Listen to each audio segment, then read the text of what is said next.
Hello guys! Caldero Challenge. Pag-uusapan natin Caldero Challenge. Ang hirap talaga kapag Caldero Challenge, di ba?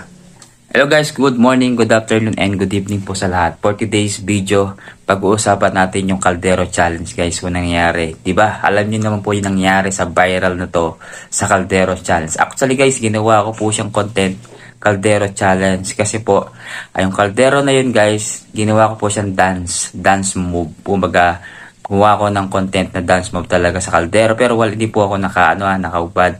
Pero ginawa ko sa sayaw, dun sa mismong dance move ko talaga. Pero ang nangyari po, na-restriction po ako, na-plug content po ako.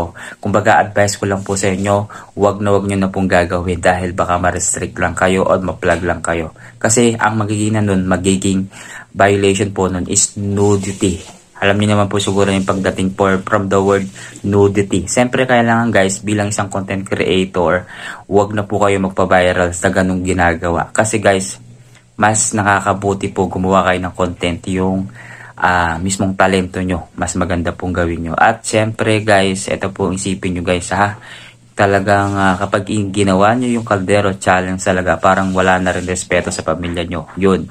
Basta siyempre, kapag ganun po yung ginawa nyo, sigurado marami pong basher yan, sigurado sa comment section. Hindi lang sa comment section, pati mga kaibigan mo, pati mga pamilya mo magiging basher. Kasi nga, ginawa mo yun guys, kasi parang binili mo na, binenta mo na yung mismong sarili mo dun sa mismong video na yun. Basta sasabihin ko po sa inyo guys ha, content po na magpapasaya sa mga viewers nyo. Pero wag naman pong ganun guys, kasi para sa akin medyo malaswa yun at hindi po kaaya-ayang panoorin, especially sa mga bata pa rated SPG, kumbaga parang ganun. Para ito po masasabi ko po sa inyo, wag nyo pong susubukan yun dahil magiging plug content at maraming magre-report po sa inyo. Kaya gumawa na lang kayo ng content na kung anong meron kayong talento. Yun lamang po ang gusto ko sabihin dito sa video na to. Basta wag nyo na pong gawin. Okay? Paulit-ulit na lang po sinasabi ko, content na may matutunan yung viewers nyo or followers nyo. Okay? Ito po guys, umuli si Edward Lacsina ay nagsasabi pong always sinasabi po sa inyo na sipag at tiyaga para po makamit nyo yung pangarap nyo. Yung buzzer guys, huwag nyo nang isipin yan.